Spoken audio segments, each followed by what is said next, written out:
Hey you are how you ಹೀಗಿದ್ರೆ ಎಲ್ಲರೂ ಚೆನ್ನಾಗಿದ್ದಾರೆ ಅಂತ ಅಂದ್ಕೊಂಡಿದ್ದೀನಿ.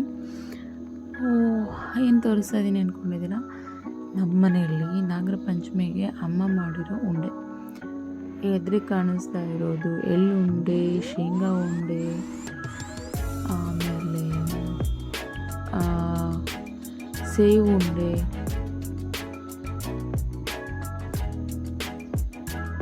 ಎಲ್ಲ ವೆರೈಟೀಸ್ ಆಫ್ ಉಂಡೆನೂ ಅಮ್ಮ ಮಾಡಿದ್ದಾರೆ ನೋಡಿ.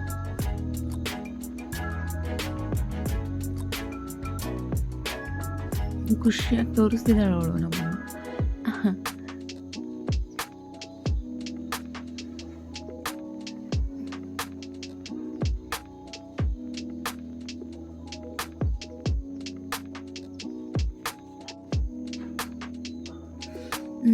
ಆ್ಯಕ್ಚುಲಿ ಪಂಚಮಿ ಹಬ್ಬಕ್ಕೆ ಯಾಕೆ ಈ ಥರದ್ದು ಸ್ವೀಟ್ಸು ಉಂಡೆಗಳು ಕಟ್ಟಬೇಕು, ಲೆಂಟಲ್ಸ್ದು, ಶೇಂಗಾ ಆಗಿರ್ಬೋದು, ಎಳ್ಳಾಗಿರ್ಬೋದು, ಈ ಥರದ ಉಂಡೆ ಯಾಕೆ ಕಟ್ಟಬೇಕು ಅಂತ ಎಕ್ಸಾಕ್ಟಾಗಿ ಸೈಂಟಿಫಿಕ್ ರೀಸನ್ ನನಗೆ ಗೊತ್ತಿಲ್ಲ. ಬಟ್ ವಾಟ್ ಐ ನೋ, ನನಗೆ ಎಷ್ಟು ಗೊತ್ತು ಅದ್ರ ಬಗ್ಗೆ ಹೇಳ್ಬೋದು.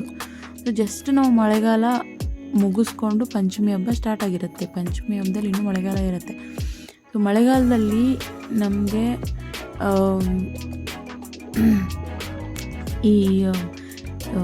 ಈ ರೋಗಗಳು ಜಾಸ್ತಿ ಅಂತ ಹೇಳ್ತಾರೆ. ನೀವೇ ನೋಡಿರ್ಬೋದು, ಡೆಂಗ್ಯೂ ಜಾಸ್ತಿ, ಜ್ವರ, ನೆಗಡಿ ಈ ಥರ ಜಾಸ್ತಿ ಅಂತ ಹೇಳ್ತಾರೆ. ಸೊ ಬಾಡಿಗೆ ನಾವು ಏನು ಮಾಡಬೇಕು, ಶಕ್ತಿ ಕೊಡಬೇಕು ಅನ್ನೋದಕ್ಕೋಸ್ಕರ ಈ ಪಂಚಮಿ ಹಬ್ಬದಲ್ಲಿ ಈ ಉಂಡೆಗಳನ್ನ ಮಾಡಿ ತಿನ್ನೋದು ಒಂದು ಸೈಂಟಿಫಿಕ್ ಬ್ಯಾಕ್ಗ್ರೌಂಡು. ಅಷ್ಟು ಬಿಟ್ಟರೆ ಮಾಡಲೇಬೇಕು ಅಥವಾ ಅಂತಂದರೆ ಈ ನಾಗರಾವಿಗೆ ಅಥವಾ ನಾಗಪ್ಪನಿಗೆ ಒಂದು ಬ್ಯಾಕ್ಗ್ರೌಂಡು ಏನು ಅಂತಂದರೆ ಅವ್ರ ನಾಗರಾಜನಿಗೆ ಈ ಲೆಂಟಲ್ಸಿಂದ ಮಾಡಿರೋ ಉಂಡೆದು ತುಂಬ ಇಷ್ಟ ಆಯ್ತಂತೆ. ಅದಕ್ಕೆ ಈ ಹಬ್ಬದಲ್ಲಿ ಈ ಥರದ ಉಂಡೆಗಳನ್ನ ಮಾಡಬೇಕು ಅನ್ನೋದೊಂದು ಪದ್ಧತಿ. ಸೊ ನಂದು ಅವತ್ತೇ ಮಂಗಳಗೌರಿ ಪೂಜೆ ಇತ್ತು. ಪೂಜೆ ಎಲ್ಲ ಮುಗಿಸ್ಕೊಂಡು ಬಂದವ್ರಿಗೆ ಉಡಿ ಎಲ್ಲ ತುಂಬಿ ಉಂಡೆ ಕಟ್ತಾಯಿದ್ವಿ ನೈಟು. ಸೊ ಈ ಥರ ಮಾಡಿದ್ದೆ ನಾನು ಪೂಜೆ. ಪ್ರತಿ ವರ್ಷವೂ ತುಂಬ ಗ್ರ್ಯಾಂಡಾಗಿ ಸೆಲೆಬ್ರೇಟ್ ಮಾಡ್ತಾಯಿದ್ದೆ. ಈ ವರ್ಷ ಸ್ಪೆಷಲ್ ಯಾಕೆ ಅಂತ ನೆಕ್ಸ್ಟ್ ವಿಡಿಯೋದಲ್ಲಿ ಹೇಳ್ತೀನಿ ನಿಮಗೆ. ಸಿಂಪಲ್ಲಾಗಿ ದೇವ್ರ ಮನೇಲಿ ಕೂಡಿಸ್ಬಿಟ್ಟು ಮಾಡಿದ್ದೆ. ಫಸ್ಟ್ ರೊಟ್ಟಿ ಪಂಚಮಿ ಅಂತ ಬರುತ್ತೆ, ಅದಕ್ಕೆ ನಾವು ನೋಡಿ ಅಕ್ಕಿ ರೊಟ್ಟಿ ಮಾಡಿತ್ತು, ಪಲ್ಯ ಮಾಡಿತ್ತು, ಖಾಲಿ ಆಗಿಬಿಟ್ಟಿತ್ತು. ಅದರಲ್ಲೇ ಸ್ವಲ್ಪ ವಿಡಿಯೋ ಮಾಡಿದ್ದೀನಿ. ಅದಕ್ಕೆ ಕಾಯಿ ಚಟ್ನಿನೂ ಮಾಡಿದ್ವಿ, ಅದು ಕೂಡ ಖಾಲಿಯಾಗಿತ್ತು. ಸ್ಟಿಲ್ ಏನು ಮಾಡಿದ್ವಿ ಅಂತ ತೋರಿಸ್ಬೇಕು ಅಂತ. ಹಬ್ಬದಲ್ಲಿ ಸುಮಾರು ಕೆಲಸ ಇರುತ್ತಲ್ಲ ಎಲ್ಲ. ಆಮೇಲೆ ಇದು ಸ್ವೀಟು ಹೆಸರುಬೇಳೆ ಪಾಯಸ. ನೆಕ್ಸ್ಟು ಮಾರನೇ ದಿನ ಗಂಗಾ ಪೂಜೆ ಅಂತಿರುತ್ತೆ. ಅದಕ್ಕೆಲ್ಲ ನಾನು ರೆಡಿ ಮಾಡ್ಕೊಂಡಿದ್ದೀನಿ ನೋಡಿ, ಹೂವು, ಊದುಬತ್ತಿ ಎಲ್ಲ. ಸೊ ಈ ಗಂಗಾ ಪೂಜೆ ಅಂದರೆ ಹೊಳೆಗೆ ಹೋಗಿ ಮಾಡೋ ಪದ್ಧತಿ ಇತ್ತು ಆವಾಗ. ಈಗೆಲ್ಲ ಹೊಳೆ ಎಲ್ಲಿ ಸಿಗುತ್ತೆ ಹೋಗಿ ಮಾಡೋಕ್ಕೆ? ಆ್ಯಕ್ಚುಲಿ ಮಳೆಗಾಲದಲ್ಲಿ ಹೊಳೆ ಎಲ್ಲ ತುಂಬಿರುತ್ತೆ, ಅಲ್ಲಿವರೆಗೂ ಹೋಗಿ ಮಾಡ್ಕೊಂಡು ಬರೋಕ್ಕೆ ಆಗೋದಿಲ್ಲ. ಅದಕ್ಕೆ ಏನು ಮಾಡ್ತಾರೆ, ಮನೆ ಹತ್ತಿರ ಈಗೆಲ್ಲ ಮನೆಯಲ್ಲೂ ಬೋರ್ವೆಲ್ ತೆಗೆಸಿರ್ತಾರೆ ಗೊತ್ತಾ. ಆ ಬೋರ್ವೆಲ್ಗೆ ಒಂದು ನಲ್ಲಿ ಕೂಡಿಸಿರ್ತಾರೆ, ಆ ನಲ್ಲಿಗೆ ಪೂಜೆ ಮಾಡೋದು. ಈಗ ನಾನು ಅದನ್ನೇ ಮಾಡ್ತಾಯಿದ್ದೀನಿ. ಅದೇ ನಲ್ಲಿಗೆ, ಬೋರ್ವೆಲ್ ನಲ್ಲಿಗೆ ಅದೇ ಗಂಗಾ ಪೂಜೆ ಅಂದ್ಕೊಂಡು ಪ್ರತಿ ವರ್ಷ ಮಾಡ್ತೀವಿ. ಅದೇ ಎಲ್ಲಿ ಬೋರ್ವೆಲ್ನಲ್ಲಿ ಬರುತ್ತೋ ಅದಕ್ಕೆ ಪೂಜೆ ಮಾಡಿ ಅಲ್ಲಿ ಕೆಳಗಡೆ ಮರಳು ಗೌರಿ ಅಂತ ಮಾಡ್ತೀವಿ. ಅಂದರೆ ಐದು ಹತ್ತಿರ ಮಣ್ಣಿನ ಗುಂಪೆ ಮಾಡಿಬಿಟ್ಟು ಇಟ್ಬಿಟ್ಟು ಅದಕ್ಕೆ ಪೂಜೆ ಮಾಡೋದು. ಅಂದರೆ ಹೊಳೆ ದಂಡೆಲಾಗಿದ್ದರೆ ಮರಳು ಇಟ್ಬಿಟ್ಟು ಪೂಜೆ ಮಾಡಿ ಗಂಗಾದೇವಿನೇ ಅಂದ್ಕೊಂಡು ಪೂಜೆ ಮಾಡಿಬಿಟ್ಟು ಅದನ್ನು ಮತ್ತೆ ವಾಪಸ್ ಅದಕ್ಕೆ ಆರತಿ ಎಲ್ಲ ಬೆಳಗಿ ಎಡೆ ಎಲ್ಲ ಹಿಡಿದ್ಬಿಟ್ಟು ಅದನ್ನು ವಾಪಸ್ಸು ಗಂಗೆಗೆ ಕಳಿಸೋದಿರುತ್ತೆ. ಇಲ್ಲಿ ಇರಲ್ವಲ್ಲ, ಅದಕ್ಕೆ ನಾವು ಇದು ಇಟ್ಬಿಟ್ಟು ಮಾಡಿರ್ತೀವಿ. ನಿಮಗೆ ತೋರಿಸ್ತೀನಿ ಕೊನೆಗೆ ಅಂತ. ಸೊ ಹೀಗೆ ನಾನು ತುಂಬ ಕಾನ್ಷಿಯಸ್ಸಾಗಿ ಪೂಜೆ ಮಾಡ್ತಾಯಿದ್ದೆ.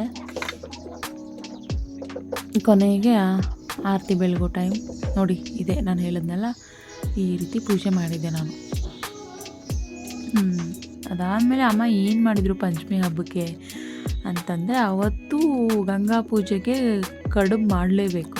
ಈ ಕೆಲವೊಂದು ಕಡೆ ಕೆಲವೊಂದು ಪದ್ಧತಿ ಇರುತ್ತೆ, ನಮ್ಮ ಕಡೆ ಈ ಕಡುಬು ಮಾಡೋ ಪದ್ಧತಿ ಇದೆ. ಸೊ ಸೊ ಅಮ್ಮ ಫಸ್ಟ್ ಏನು ಮಾಡ್ತೀವಿ, ಮೈದಾ ಹಿಟ್ಟು ಕಲಿಸ್ಕೊತೀವಿ. ಅದರಿಂದ ಈ ಥರ ಚಿಕ್ಕ ಚಿಕ್ಕದಾಗಿ ಅಗಲವಾಗಿ ಇದನ್ನ ನಾವು ಎಲೆ ಉದ್ಕೊಳ್ಳೋದು ಅಂತೀವಿ. ಚಿಕ್ಕ ಚಿಕ್ಕದಾಗಿ ಉಳ್ಳೆ ಮಾಡಿಬಿಟ್ಟು ಎಲೆ ಉದ್ಕೋತೀವಿ. ಅದಕ್ಕೆ ಈ ಪಕ್ಕದಲ್ಲಿ ಹೂರಣ ಮಾಡಿದ್ದೀವಿ ನೋಡಿ, ಇದು ಕಡಲೆಬೇಳೆಯಿಂದ ಮಾಡಿರೋ ಹೂರಣ. ಡೀಟೇಲಾಗಿ ಯಾಕೆ ಹೇಳ್ತಿದ್ದೀನಿ ಅಂದರೆ ಕೆಲವೊಂದು ಕಡೆ ಗೊತ್ತಿರಲ್ಲ, ಕಾಮನ್ನಾಗಿ ನಮ್ಮ ಕಡೆ ಇದು ಎಲ್ಲರೂ ಮಾಡೋ ಅಂಥದ್ದು, ಎಲ್ರಿಗೂ ಗೊತ್ತಿರುತ್ತೆ, ಕೆಲವೊಬ್ರಿಗೆ ಗೊತ್ತಿರಲ್ಲ. ಕಡಲೆಬೇಳೆನ ಕುಕ್ಕರಲ್ಲಿ ವಿಷಿಲ್ ಹೊಡಿಸ್ಬೇಕು. ವಿಷಿಲ್ ಹೊಡೆಸಿದ ಮೇಲೆ ಅದನ್ನು ತೆಗೆದ್ಬಿಟ್ಟು ಅದಕ್ಕೆ ತಕ್ಕಷ್ಟು ಬೆಲ್ಲ ಹಾಕ್ಕೊಂಡು ಕುದಿಸಿ ಅದನ್ನು ಗ್ರೈಂಡ್ ಮಾಡಿಕೊಂಡು ಅದಕ್ಕೆ ಸ್ವಲ್ಪ ಏಲಕ್ಕಿ, ಲವಂಗ ಎಲ್ಲ ಹಾಕ್ಬಿಟ್ಟು ಈ ಥರ ನುಣ್ಣಗೆ ಪೇಸ್ಟ್ ಮಾಡ್ಕೊಂಡಿರೋದು, ಅದನ್ನು ಗಟ್ಟಿಯಾಗಿ ಪೇಸ್ಟ್ ಮಾಡ್ಕೋಬೇಕು. ಅದ್ರೊಳಗಡೆ ಸ್ಟಫ್ ಆಗಬೇಕಲ್ಲ, ಈ ಥರ ಒಂದೊಂದೇ ಮಾಡಿ ಪ್ಲೇಟ್ ತುಂಬಿಸ್ತಾ ಇದ್ಲು ಅಮ್ಮ.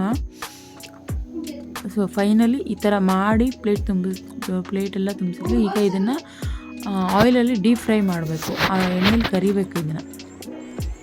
ನೋಡಿ ಎಷ್ಟೊಂದು ಮಾಡಿದ್ದಾಳೆ, ತಿನ್ನೋದಕ್ಕೆ ತುಂಬ ಟೇಸ್ಟಿಯಾಗಿರುತ್ತೆ. ಆಮೇಲೆ ಇದು ಪ್ರಸಾದ ಮಾಡೋದಕ್ಕೆ ಎಡೆ ಮಾಡೋದು ಅಂತ ಹೇಳ್ತೀನಿ ಅನ್ಸಲ್ಲ, ಅದಕ್ಕೆ ಬೇಕೇ ಬೇಕು ಆವತ್ತಿನ ದಿನ, ಗಂಗಾ ಪೂಜೆ ದಿನ.